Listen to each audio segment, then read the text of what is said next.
Pasang rob yang terjadi dalam sepekan ini kada hanya maulah calap beberapa ruas jalan wan pemukiman warga di kota Seribu Sungai ini, namun juga merandam kawasan Kubah Habib Basiri, Jalan Keramat Basirih, Banjarmasin Barat. Namun hal ini kada menyurutkan warga untuk datang berziarah ke kubah tersebut walaupun kondisi banyu berada di atas batis orang dewasa. Pasang rob yang terjadi dalam sepekan ini kada hanya melacak beberapa ruas jalan wan pemukiman warga di kota Seribu Sungai ini, namun juga merandam kawasan Kubah Habib Basiri, Jalan Keramat Basiri, Banjarmasin Barat, namun kada menyurutkan warga untuk datang berziarah ke kubah tersebut walaupun kondisi banyu berada di atas batis orang dewasa. Ketua Pokdarwis Kubah Basiri Banjarmasin Barat Husin Lutfi Wahetakuni Primati pi besokan Kamis 23 Juni 2022 memadahkan pasang rob di kawasan Kubah Habib Basiri sudah biasa terjadi saban tahunnya wan sudah berlangsung puluhan tahun, bahkan dalam setahunnya bisa terjadi hingga 3 kali.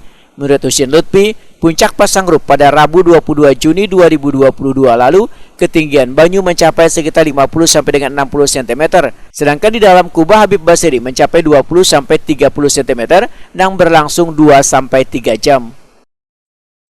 Alhamdulillah, kalau jadwal pasang rob itu kan kita tidak bisa menghindari, walau bagaimanapun itu sudah puluhan tahun terjadi.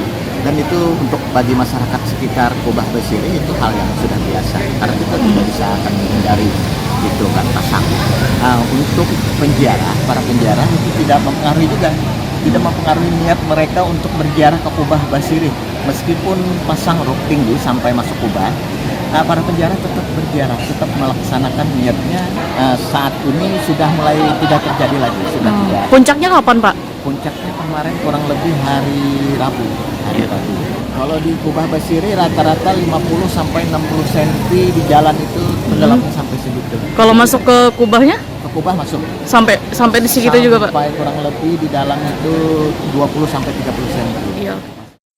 Husin Lutfi menambahkan, pasang rob ini kada bisa dihindari, namun bubuhan Pokdarwis bersama warga terus melakukan berbagai upaya agar banyu nang masuk ke kubah kada terlalu parah, yaitu dengan mengolah gundukan tanah di sekitaran Kubah Habib Basiri lebih tinggi lagi.